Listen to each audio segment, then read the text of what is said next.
किस्साई बंदगी सतनाम। साई बंदगी सतनाम। भगत जी आज है ना क्या बने, मतलब रोज सुनाती हो तो आज है ना, मतलब कोई कि नई चीज सुनाओ जिससे क्या है कि अच्छा मतलब प्रेरणा मिले हमको, कि नई प्रेरणा मिले उससे। कोई ऐसी कोई मतलब नई चीज सुनाओ जिससे कुछ सीख मिले, है ना। हाँ। तो ऐसे है ना, एक गांव था अलवर। अलवर के दो भाई थे, तो वो आपस में बड़े प्रेम से रहते थे। बिल्कुल बिल्कुल ठीक है ना। एक चुन्नी लाल था, एक मुन्नी लाल था। हाँ ठीक है। तो उन दोनों में चुन्नी लाल और मुन्नी लाल में बहुत प्रेम था आपस में। हाँ बिल्कुल सही है। ठीक है ना। तो एक दिन क्या हुआ ना, मतलब उनकी शादी नहीं हुई थी, परिवार तो था नहीं क्योंकि माँ बाप थे नहीं, इसलिए उन्हें शादी भी नहीं हुई। कोई गांव में मतलब नशा पता भी करता था, तो नशा पत्ते वाले को कौन अपनी लड़की दे भाई, नहीं देगा नहीं तो देगा। वो अपना क्या करते, कमाते खाते और अपना नशा पता करके सो जाते। रोज का रूटीन था उनका ये। अच्छा। मतलब उनको मतलब ज्ञान तो था नहीं कोई का, तो उनको कोई बताने वाले भी नहीं थे, कोई समझाने वाले भी नहीं थे, तो बेचारे अकेले थे। वैसे अच्छे थे, मदद भी करते थे लोगों की, लेकिन वैसे ज्ञान नहीं था। बस खा लेना, पी लेना, नशा कर लेना, सो जाना। एक तरह से समझ लो जानवर की सी जिंदगी वो जी रहे थे। तो एक दिन क्या हुआ, आपस में उन लोगों ने कुछ ज्यादा ही इनकम हो गई, कमाई हो गई रुपयों की, तो उन्होंने ज्यादा ही है ना नशा पता करके आपस में दोनों भाई झगड़ पड़े। झगड़ पड़े तो बड़े भाई ने क्या किया, छोटे भाई की बहुत अच्छी तरह से धुलाई कर दी। अच्छा। उसने कुछ बोला तो उसके तूने बोला कैसे, इसी बात पे बस खूब उसकी पिटाई की, हाथ पांव में खूब चोट आई।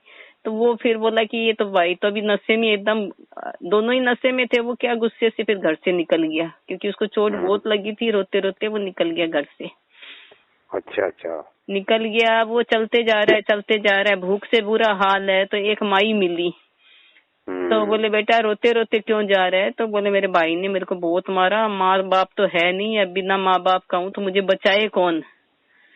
तो कब बेटा अब इतनी रात हो गई, आज तो यहीं काट ले रात को, खाना वाना खा ले, फिर आगे सोचना, कमा के तो खाना पड़ेगा, ऐसे कौन भाई रोज तुमको रोटी डालेगा, आज तो इतनी रात को कहाँ जाओगे। तो उसने वहाँ पे उस माई ने आसरा दिया उसको, वो रात को रुका। तो माई ने उसको अच्छी अच्छी बातें बताई कि देख तू इतना नशा करता है, ये अच्छी चीज नहीं है। तो बोला माई मैं कैसे छोड़ू, मेरे से छूटता ही नहीं है। तो बोले अब जब तेरे कमाई नहीं होगी तब क्या करेगा। मतलब मैं तो पागल हो जाऊंगा नशे की बिना। बोला नहीं ये गलत चीज है, तू कमा खा अपनी मेहनत की, फिर तेरा घर भी बसेगा, सब कुछ होगा। तो बोला सच में मेरा घर बस जाएगा। सब गांव में बोलते हैं जिसके माँ बाप नहीं होता उनका घर भी नहीं बसता। बोला नहीं, तुम्हारे में गुण होगा तो अपने आप ही है ना सब आएंगे तुम्हारे पास। तो फिर वो बोलो, उसके बाद जच गई कि मैं मन में जच गई कि नशा छोड़ूंगा, लेकिन कैसे छोड़ूं ये समझ में नहीं आया उसके। फिर वो सुबह उठा, फिर निकल गया कि है ना यहाँ तो मेरे भाई मेरे को खोज लेगा वापस, अब मैं भाई के पास कभी जाऊंगा ही नहीं। गुस्से में था वो कि मेरे को इतना मारा, अब मैं जाऊंगा ही नहीं, भाई का मुंह देखूंगा ही नहीं।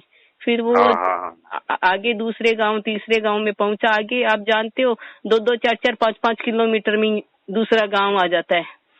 तो वो गांव में गया तो एक बंदा खेती से गुजर रहा था। तो भाईरा कहाँ जा रहा है, छाछ पीता चला जा। तो क्या आज भी देश के जो खेतीबाड़ी वाले लोग होते हैं, जो जाट वगैरह होते हैं, जो किसान वगैरह होते हैं, वो लोग कोई भी राहगीर जाता है ना तो उसको छाछ जरूर पिलाते हैं, खाने का जरूर पूछते हैं वो लोग।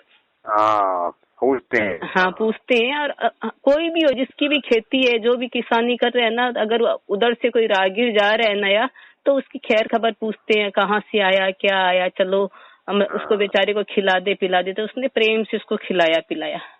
बिल्कुल खिलाया। उसके जो किसान था उसके बच्चे नहीं थे। अच्छा। उम्र भी उसकी हो गई थी 50-55 के करीब। बच्चे उसके थे नहीं, खेती बाता था, अपना धर्म ध्यान करता था। अच्छा। और अपना बोला अब कहाँ जाएगा, तो बोला जहाँ भगवान ले जाए। बोला यहीं रह जा, खाना मिल जाएगा, खेती कर, मेहनत की खा।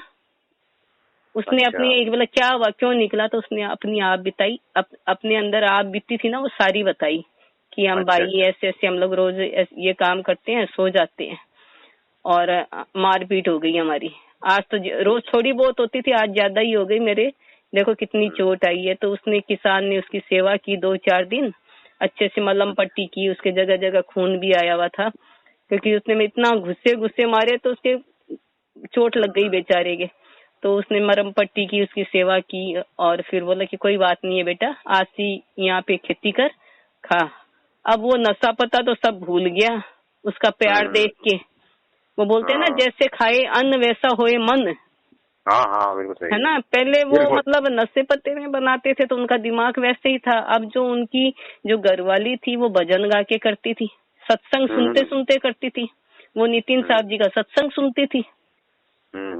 तो वो सत्संग जब उसके कान में पड़ा सत्संग, तो बोला माई ये तो बहुत अच्छा बता रहे हैं, ये कौन है? तो बोले ये नितिन साहब जी है। आपके पास फोन है? बोला मेरे पास तो फोन, हमने तो फोन लिया ही नहीं, हमको दोनों भाइयों को फोन की क्या दरकार, अपना काम करते हैं, झोपड़े में आ जाते हैं, सो जाते हैं, हमें क्या दरकार फोन का, ये हमने तो नहीं लिया, हमें आता भी नहीं है, पढ़े लिखे भी नहीं है।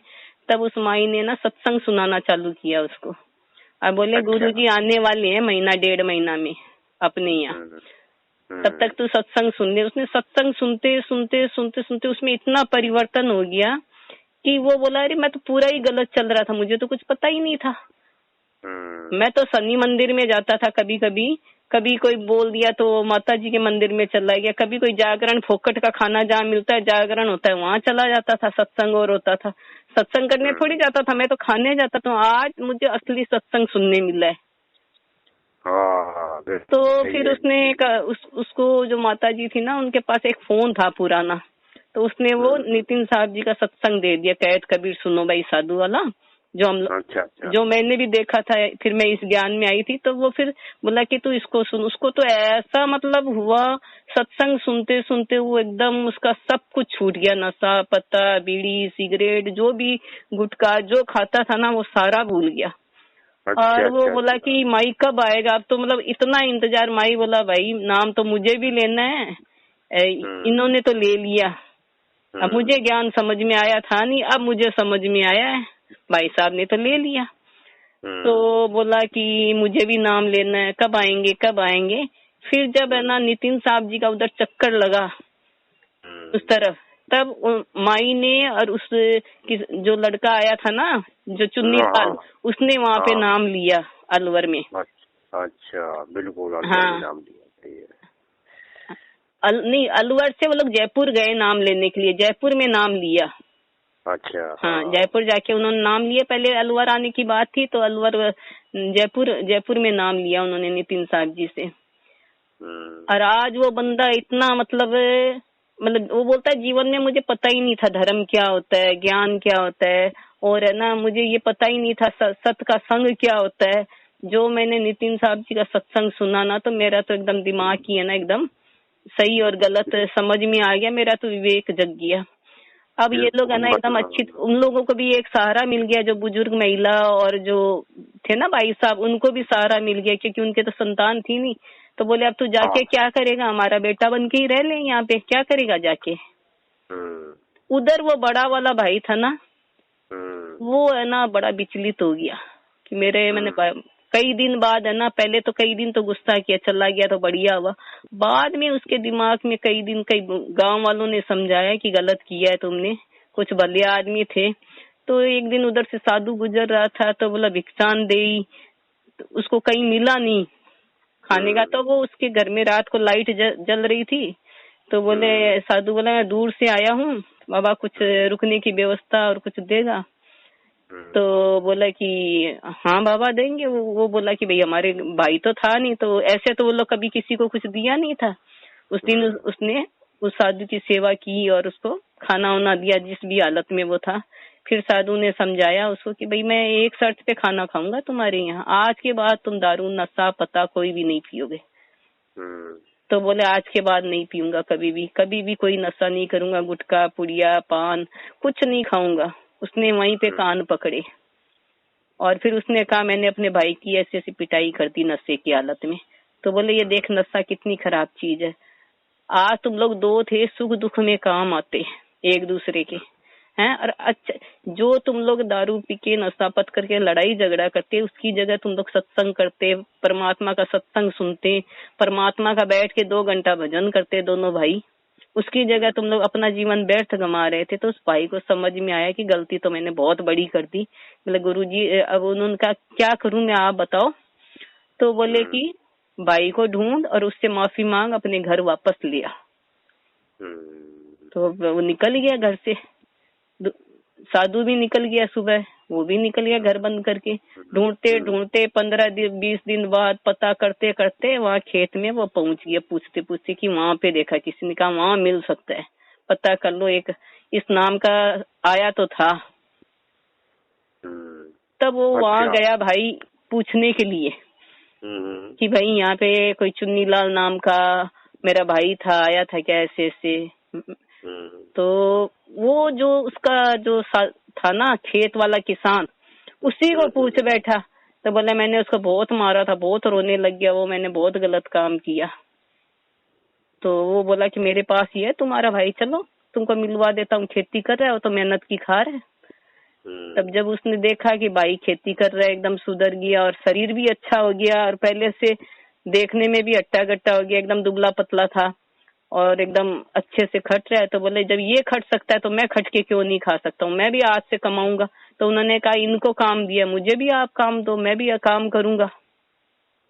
तब फिर सेठ ने उसको भी है ना सिखाया हल करना और करना, क्योंकि वो तो किसान था नहीं ना, वो तो एक जैसे आम आदमी होते वैसे थे वो तो उसको भी फिर है ना मुन्नी लाल को भी है ना खेती बाड़ी करना सिखाया। उसको भी बोला मेरे एक बेटे थे अब 2 हो गए, तुम लोग यहीं रहो, कहीं जाने की जरूरत नहीं है, तुम्हारा गांव का घर है, आते जाते कभी कभी बीच बीच में संभाल लो अगर तुम्हारा इतना मन है तो, नहीं तो यहाँ रहो, अपने कमी क्या है। तो वो दोनों भाई बहुत प्रेम से रहने लग गए, गले मिले और मतलब फिर एक दूसरे से माफी मांगी। फिर जब वापस सत्संग हुआ जयपुर में तो मुन्नी लाल ने भी नाम लिया। इस तरह अपना जीवन का कल्याण किया नितिन साहब जी से नाम लेके। बहुत बढ़िया, बहुत बढ़िया। सत्संग सुन के उसके इतना फर्क पड़ा कि ना, वो बोला भाई आप सुनो। बोला पहले तो वो नट गया बड़ा वाला भाई कि मैं नहीं सुनता, मैं ये सब छोड़ नहीं सकता, पूजा पाठ जो करता हूँ मेरा थोड़ा बहुत वो तो सब छुड़ा रहे, मतलब मूर्ति उर्ति कुछ नहीं पूजना, फोटो भी नहीं पूजना, उनके नियम में है, फूल भी नहीं चुगना, ये भी नहीं करना, तो मैं तो भाई नहीं कर सकता। तो फिर जब माता जी जो थे वहाँ पे और जो भाई साहब थे उन्होंने समझाया ज्ञान को, बोला सुनो तो सही। तो उसने जो छोटा भाई था ना, उसने बड़े भाई को सत्संग सुनाया सारा, कैद कबीर सुनो भाई साधु वाला। सुनते सुनते उसके भी परिवर्तन हुआ और उसने भी नाम लिया। आज वो लोग दोनों सुखी है खेत में, और उनके भी संतान नहीं थी, उनको भी संतान मिली। मतलब तो मतलब सत्य का संग, अच्छे लोगों का संग करने से भी साधु संत का हमको संग करने को मिलता है। इस कहानी से हमें ये शिक्षा मिलती है। कागा से हंस बन गया, वो कागा से हंस बन गया।